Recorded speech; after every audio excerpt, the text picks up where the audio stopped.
Well, I prepared a speech also. It's probably not going to be quite as emotional as Brad's, and it's going to be more boring and longer. So I hope everybody's prepared for this, especially Russ. So, if you'll give me a few minutes of your time, I'd appreciate it. This is my second year up here. Last year I didn't say much, so I'm going to make up for it. There are race car drivers, and there are guys who love to race.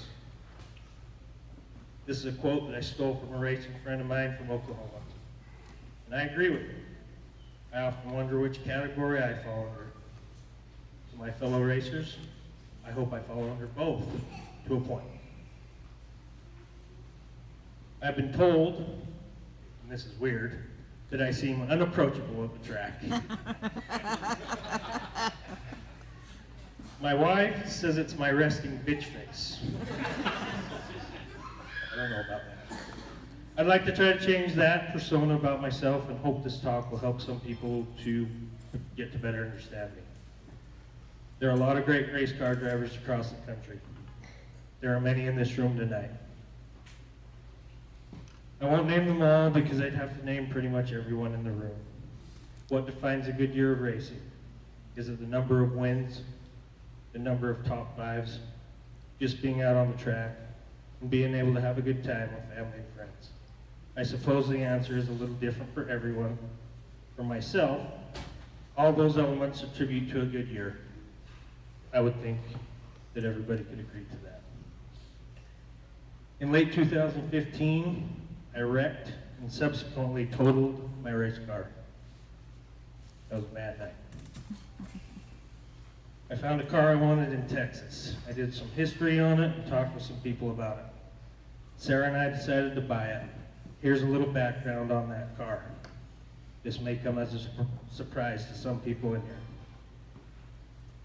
It's a 2006 Elite chassis. Not the Elite chassis from back east, but one that was started in Texas by two guys who built two cars and split up to build their own cars. Our car is number one out of two that they built.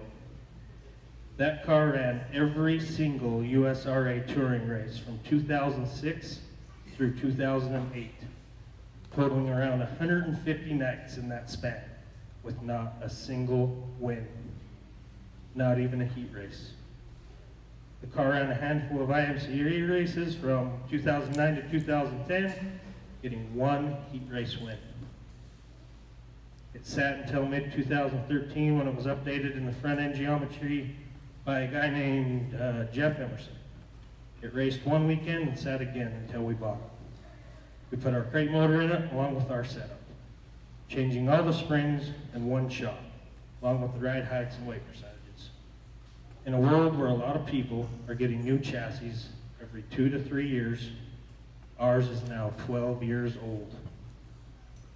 I want you to think about that as I continue on with my talk. 12 years old.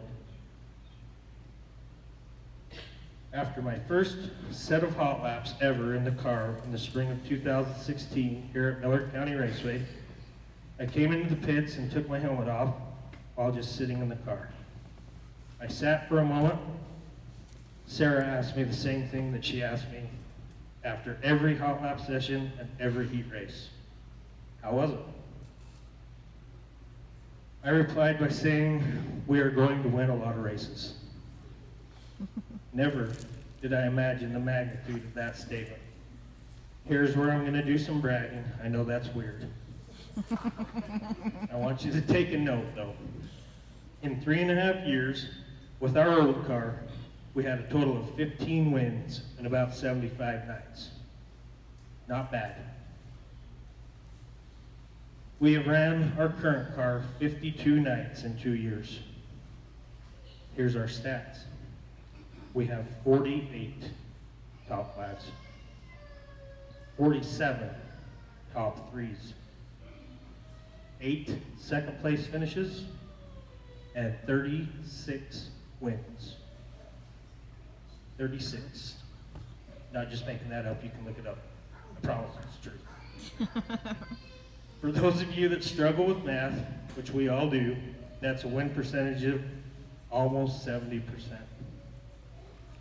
This is in our 12-year-old car. At MCR, we have won 11 out of 18 main events in the past 2 years, with at least one win per weekend that has been raced. Here, I'm going to do a little bit more bragging about our team, where between Jason, Dad, and myself, we've won 14 out of 18 main events in the last 2 years at MCR. As a team, we managed track championships this year at MCR, Diamond Mountain Speedway with Dad, and Wild Bill Speedway with Jason. Congratulations to those guys. We all finished in the top 3 spots in Utah State points. Congratulations to Dad on his first ever state title. Woohoo!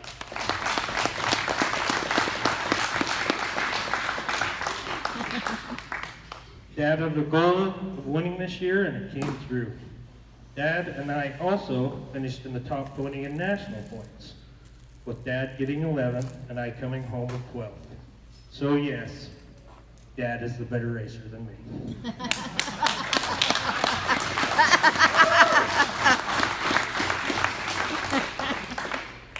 I can't thank them enough for all their help, as well as the help of our other teammate, Wayne Hansen, along with our family members. None of us could accomplish this without the support, especially from Shar, Amber, and Sarah.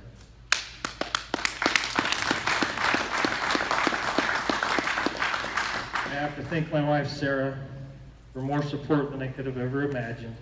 She does more in certain aspects of our racing program than anybody knows.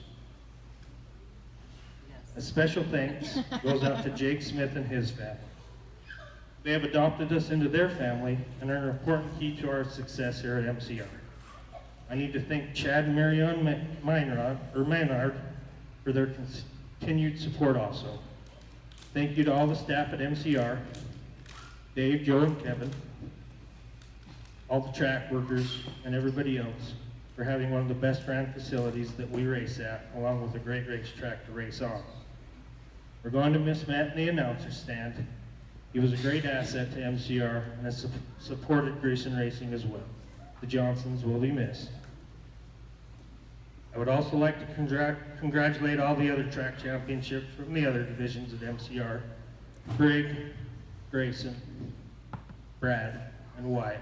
I think I saw Wyatt walk in here at some point. There he is. On a final note,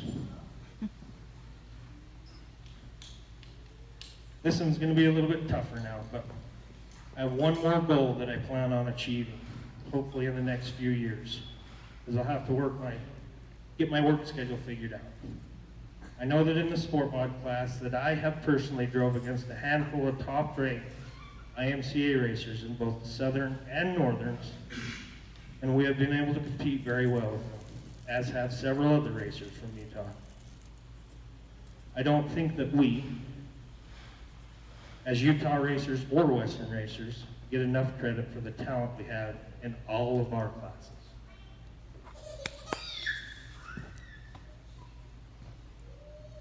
I'm almost done, I promise.